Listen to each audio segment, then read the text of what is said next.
Сәлеметсіңдер ме, құрметті оқушылар. Бүгін біз 7-ші сыныптың 3-ші тоқсандық бақылауын, жиынтық бағалау тапсырмаларын, есептерін шығаратын боламыз. Бұл жақта бізде 3-ші тоқсанда қамтылған бүкіл тақырып бар. Бұл бақылау бізде қанша 20 балдық бақылау болады. Әр есепке балдан берілген. Бірінші есепке мысалы 3 ұпай берілген. Есебімізді шығарамыз. Ең алдымен қысқаша көбейту формулаларын есімізге түсіреміз. А квадрат азайтылған Б квадрат формуласын есімізге түсіреміз. Бұл жақта А азайтылған Б көбейтілген А плюс Б деп ашылады. Ал А қосылған Б-ның квадраты, ол бізде А квадрат қосылған 2АБ қосылған Б квадрат еді. Енді осы формулаға қарап, есебімізді ықшамдаймыз.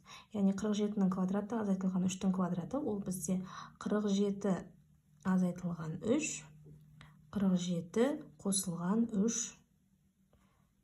3 болып екі жақша түрінде жазылады. 27-ның квадраты, 23-тің квадраты және 2 еселген 27 көбейтілген 23, ол бізде А қосылған Б-ның квадраты, яғни 27 қосылған 23-тің квадраты. Енді есебімізді шығара саламыз. 47-тен 43-ті азайтсақ 44, 47-ге 3 көбейтілген. 47-ге 3-ті қосатын болсақ 50, 50. Мына жақта 27 қосылған 23, ол бізде 50. 50-дің квадраты. Сонда квадрат пен 50 біреу қысқарып кетеді. Сонда жауабы 50-ден 44. Дальше біз бұны қысқарта салсақ болады. Мысалы, екеуі де бізде 2-ге бөлінеді. Сонда 2-ге бөлсек бізде 22, 50-ді 2-ге бөлсек 25. Екінші есеп көп мүшені көбейткіштерге жіктеңіздер деп жазылып тұр. Ең алдымен есепті 4-сінің кубы азайтылған 32 деп тұр. Бұл жақтан егер 4-ті жақшаның сыртына шығаратын болсақ, жақшаның ішінде С куб азайтылған 9 болады. Жоқ, 8 болады, кешіріңіздер, 8 болады. Ал С куб азайтылған 8 дегеніміз, ол бізде С куб азайтылған 8, ол С куб азайтылған 2-ның кубы деген формулаға келеді. Тен, сонда 4, С куб азайтылған 2-ның кубы, біз есімізге түсіреміз. А куб азайтылған Б-ның кубы тен болады А минус Б бір жақша, А квадрат қосылған АБ қосылған Б квадрат еді. Сол бойынша келтіре саламыз. Енді С азайтылған 2 бір жақша, С квадрат азайтылған 2С қосылған 2С қосылған 2-ның квадраты, яғни 4. Мені көбейткіштерге жіктедік. Енді келесі есеп А квадрат қосылған 4АБ, 3А квадрат минус 6АБ квадрат қосылған 4Б квадрат. Бұл жақта егер мән беріп қарайтын болсақ, мына жақта бізде А квадрат қосылған 4АБ қосылған 4Б квадрат, ол бізде А қосылған 2Б-ның квадратының формуласына келіп тұр. Яғни бөлек жақшаға жазайық. А квадрат қосылған 4АБ қосылған 4Б квадрат. Яғни мынау бізде А қосылған 2Б-ның квадратына келіп тұр. И мынаны минус ретінде, минусты алдына шығарып жіберсек, мына жақта минус 3А Б-ны шығарып жіберсек, жақшаның ішінде қалады А қалады. Мына жақта минус, плюс 2Б қалады, плюс 2Б қалады. Енді мына А квадрат бұлай жасақ, А қосылған 2Б-ның квадраты десек, азайтылған 3АБ, А қосылған 2-ның Б. Енді қарап тұрсақ, екеуіне де ортақ көбейткіш бар, ол А қосылған 2Б. Сонда А қосылған 2Б-ны жақша сыртына шығарсақ, бірінші жақшада бізде А қосылған 2Б қалады. Екінші жақшадан бізде минус 3АБ қалады. Есебімізді осылай қалдырамыз. Келесі, мына жаққа жазайын. Келесі С-сыншы есеп x квадрат азайтылған 2xy қосылған y квадрат қосылған x минус y. Бұл да бізде қысқаша көбейту формуласы, яғни мынау үшеуі бізде x азайтылған y-тің квадратын береді. X азайтылған y-тің квадраты қосылған x минус y. Бізде қарап тұрсақ, мынау бізде екеуіне де ортақ x азайтылған y.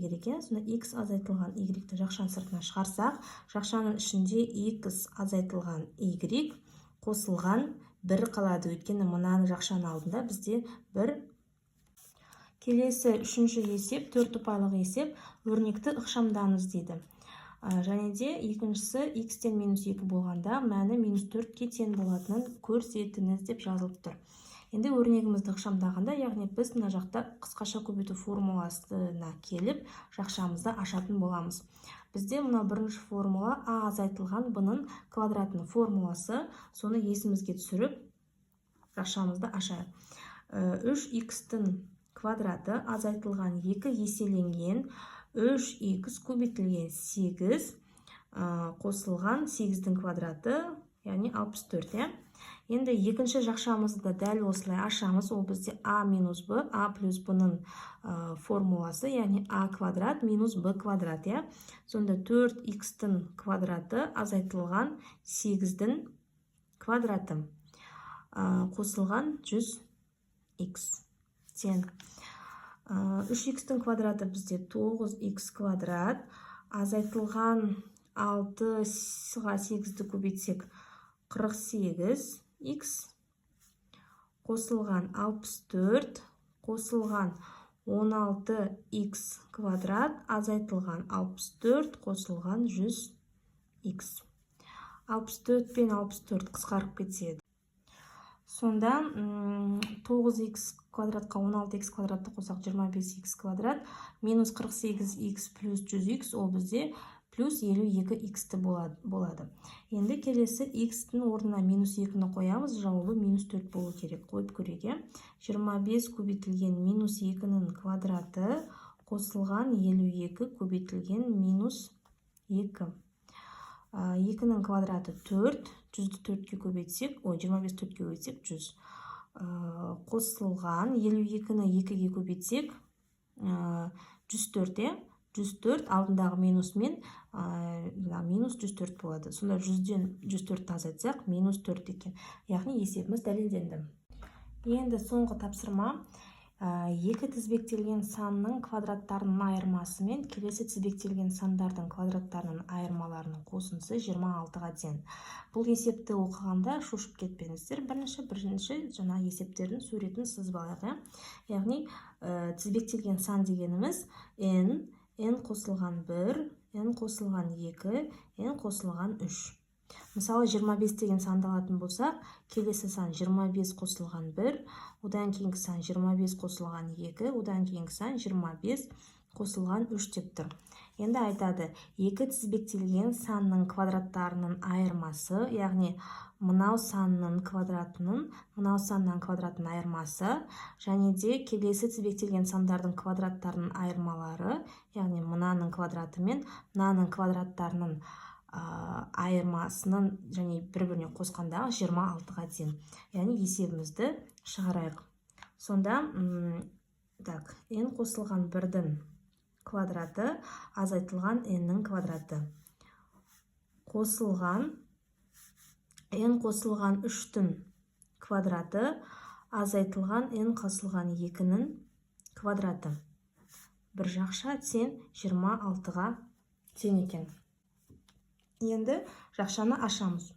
Жақшаны ашқан кезде бізде қысқаша көбейту формуласымен n-нің квадраты қосылған 2n қосылған 1 минус n квадрат болады. Мынау екінші жақшада n квадрат қосылған 6n қосылған 9. Мынау жақшада бізде сразу минус таңбасымен ашатын болсақ, минус n квадрат минус 4n и минус 4 болады, тең 26-ға. Енді ұқсап тұрған мүшелерімізді біріктіреміз және де қысқартып жібереміз. Сонда n квадрат пен n квадрат қысқарады. Мына жақта 2n қосылған 1 қалады. Мына жақта да n квадрат пен n квадрат қысқарады. 6n-нен 4n-ді азайтсақ 2n, 9-дан 4-ді азайтсақ 5, тең 26-ға. 2n-ге 2n-ді қоссақ 4n болады. Яғни 4n тең 26 минус 1 минус 5.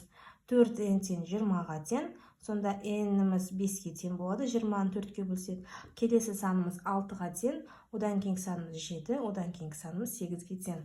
Ал оқушылар, сонымен бүгінгі 90-дық жиынтық бағалауымыз аяқталды. Ұнап жатса, көмегім пайдасы болып жатса сіздерге лайк басып, каналыма тіркеліп, комментарий қалдырып